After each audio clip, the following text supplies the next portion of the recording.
Hi friends, ఈ special వీడియోలో మనం డిస్కస్ చేయబోయే అంశము యునెస్కోకి సంబంధించి వరల్డ్ మెమరీ ఆఫ్ రిజిస్టర్కి సంబంధించి. కంటెక్స్ట్ ఏంటి, ఎందుకు ఈ టాపిక్ని డిస్కస్ చేస్తున్నాం, సందర్భం ఏంటంటే రీసెంట్గా 2025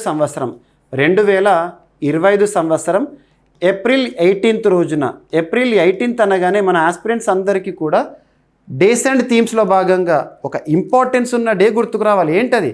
వరల్డ్ హెరిటేజ్ డే, ప్రపంచ వారసత్వ దినోత్సవంగా మనం ఏ రోజుని సెలబ్రేట్ చేసుకుంటాము? April 18th.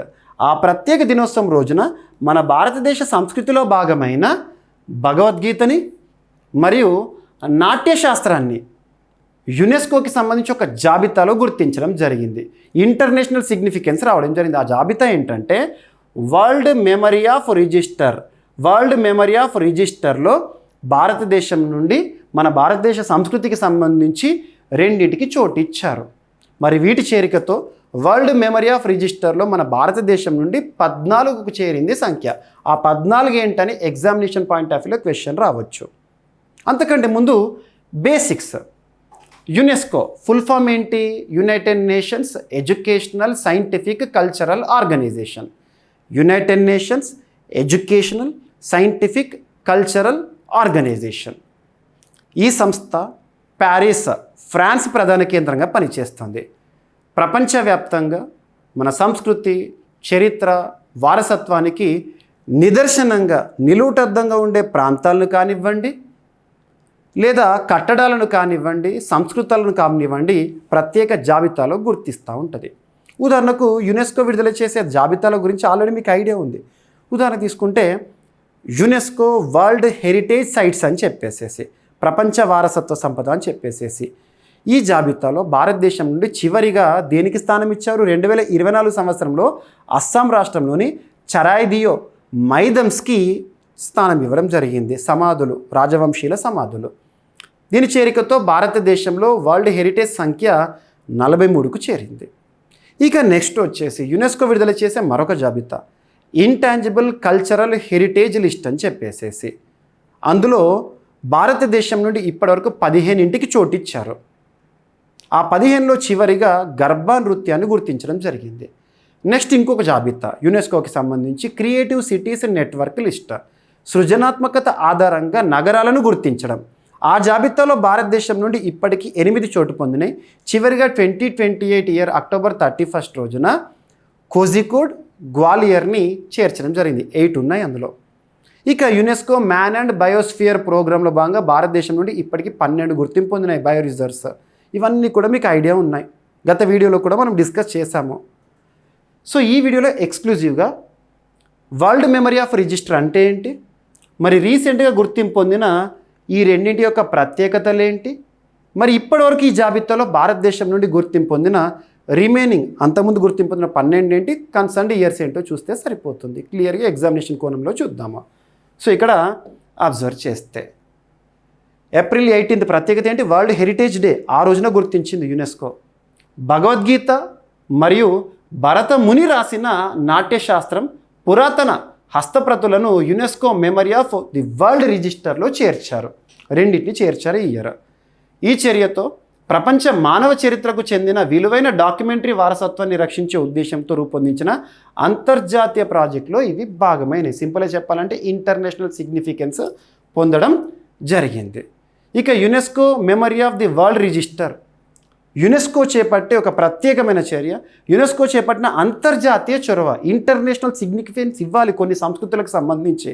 దీని లక్ష్యం ఏంటంటే మానవ నాగరికత, మన సివిలైజేషన్ సంబంధించి, హ్యూమన్ సివిలైజేషన్ సంబంధించి విలువైన డాక్యుమెంటరీ వారసత్వాన్ని నిర్లక్ష్యం, వినాశనం మరియు హాని నుంచి వాటిని రక్షించాలి. నిర్లక్ష్యం అవ్వకుండా మన నాగరికతను సంరక్షించాలి అని చెప్పేసి ఈ వరల్డ్ మెమరీ ఆఫ్ ది రిజిస్టర్లో ప్రత్యేకంగా గుర్తిస్తారు. మన సంస్కృతిలో భాగం ఇవి. ఓకేనా? అరుదైన హస్తప్రతులు అంటే చేతితో రాసిన ప్రత్యేకమైన లిపి ఏదైతే ఉంటుందో వాటికి సంబంధించి కానివ్వండి, at the same time archive సేకరణల గురించి కానివ్వండి, ప్రాముఖ్యమైన పుస్తకాలను కానివ్వండి పరిరక్షణ జరుపుతుంది ఇలా యునెస్కో ఈ రిజిస్టర్లో. మరి UNESCO memory of the world రిజిస్టర్ని ఎప్పుడు ప్రారంభించింది యునెస్కో అంటే 1992లో. ఓకేనా? సో ఇక్కడ అబ్జర్వ్ చేస్తే మరి ఇందులో ఒక అంశాన్ని చేర్చాలంటే యునెస్కో వేటిని ఆధారంగా చూస్తుంది అంటే first out standing universal value, విశ్వవ్యాప్తంగా దానికి ప్రాముఖ్యత అనేది ఉండాలి. సో నోన్ అయి ఉండాలి, చాలామందికి బిలీవ్ చేసేలా ఉండాలి. చారిత్రక, సాంస్కృతిక లేదా సామాజిక ప్రాధాన్యత ఉండాలి. మనకు ఇప్పుడు చూడండి భగవద్గీతకి ఎంత ప్రాముఖ్యత ఉంటుంది, మన అందరికీ కూడా తెలిసిన ఒక ప్రత్యేకమైన ప్రాధాన్యమైన ఒక పవిత్ర గ్రంథంగా చూస్తాం మనం. అండ్ హస్తప్రతుల ప్రత్యేకంగా అథెంటిసిటీ, అందులో ఉన్న వాస్తవికాలు కానివ్వండి, అందులో ఉండే నమ్మే విషయాలు కానివ్వండి, ఇవన్నీ కూడా ఇంటిగ్రిటీ, సమగ్రత విధంగా ఉండాలి. రేరిటీ, అరుదైనవిగా ఉండాలి అవి. ఓకేనా? సో ఇక్కడ అబ్జర్వ్ చేస్తే రీసెంట్గా భగవద్గీత నాట్యశాస్త్రం చేర్చడంతో ఈ జాబితాలో మన భారతదేశంలో మొత్తం 14 ఎంట్రీలు వరల్డ్ మెమరీ ఆఫ్ ది రిజిస్టర్లో చోటు పొందినాయి. అవి కాక లాస్ట్ ఇయర్ 2024 ఇయర్లో 3 యునెస్కో ప్రత్యేకంగా వేరే జాబితాలో గుర్తించింది. అదేంటంటే memory of the world committee for Asia and Pacific, that is different. UNESCO memory of the world committee for Asia and Pacific, సింపుల్గా చెప్పాలంటే ప్రాంతీయ రిజిస్టర్. అందులో భారతదేశం నుండి లాస్ట్ ఇయర్ 2024లో రామచరితమానస్ని, పంచతంత్రాన్ని, సహృదయాలోక లోచనని చేర్చారు. సో ఇవి కాక మరి 14 ఏవైతే ఉంటాయో, 14లో మీకు 2 తెలుసు, Bhagavad Gita and at the same time Natyashastra. అవి కాకుండా రిమైనింగ్ 12 ఏంటి అనేది ఎగ్జామినేషన్ పాయింట్ ఆఫ్ వ్యూలో అడగవచ్చు. ఫస్ట్ వచ్చేసి భగవద్గీత. సో భగవద్గీత పేరు వచ్చేసి సింపుల్గా చెప్పాలంటే మనం గీతాగా పిలుస్తాము, భగవద్గీత చూస్తాము. అండ్ గుర్తుపెట్టుకోండి, భగవద్గీతని ఒక మతానికి సంబంధించినదిగా భావించకండి. భగవద్గీత ఒక గొప్ప జ్ఞానాన్ని అందించే ఒక పవిత్ర పుస్తకము. రచయిత వేదవ్యాసుడు రాశాడు, వేదవ్యాసుడు. ఓకేనా?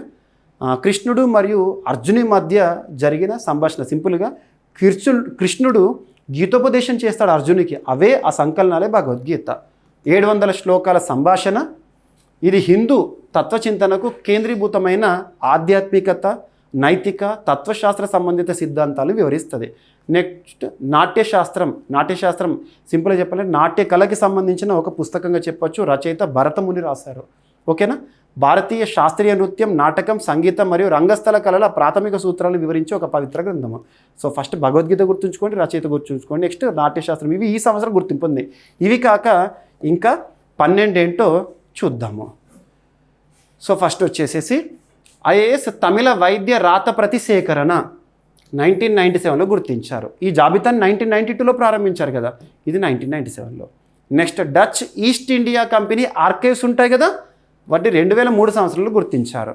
నెక్స్ట్ ఋగ్వేదం, వేదం మీన్స్ జ్ఞానం, 2005లో గుర్తించారు. నెక్స్ట్ పుదుచ్చేరిలోని శైవ రాతప్రతులు ఉంటాయి కదా, వాటిని 2005 సంవత్సరంలో గుర్తించారు. Next Alberuni institute of oriental studies సేకరణ ఏవైతే ఉంటాయో వాటిని 2011లో గుర్తించారు UNESCO world memory of the రిజిస్టర్లో.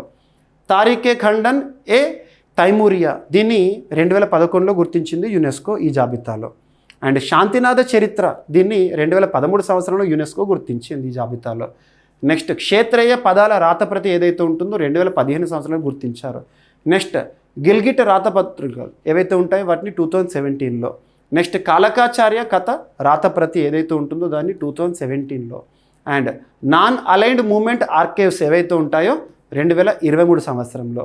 నెక్స్ట్ అభినవ గుప్త రచనల సేకరణ 2023లో. ఇవి కాకుండా ఈ 2 ఈ సంవత్సరం.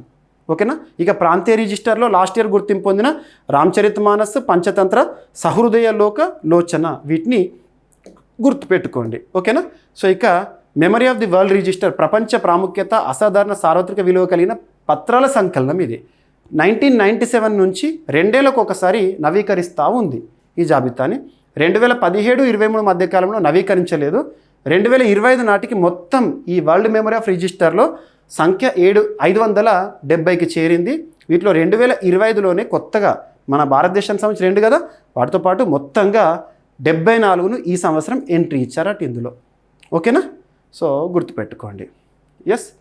సో ఈ విధంగా ఎగ్జామినేషన్ పాయింట్ ఆఫ్ వ్యూలో అడగవచ్చు. ఇక్కడ ఇంకొక పాయింట్ చూడండి, మెమరీ ఆఫ్ ది వరల్డ్ రిజిస్టర్లో ఒక దేశానికి ఏడాదికి గరిష్టంగా 2 సమర్పణలు మాత్రమే అనుమతిస్తారు. సో భారతదేశంలో 2 ఉన్నాయి కదా, ఏంటిది ఇప్పుడు ఈ సంవత్సరం? గీత 1, నాట్యశాస్త్రం 1. సో 2. సో లిమిట్ కూడా అయిపోయింది. సో ఈ విధంగా ఈ సంవత్సరం ఎన్ని ఎంట్రీస్ ఇచ్చారు, మొత్తం ఎంతకు చేరిన సంఖ్య, లిమిటేషన్ ఏంటి, వీటి ఆధారంగా ఈ జాబితాని గుర్తిస్తారు. ఓకేనా?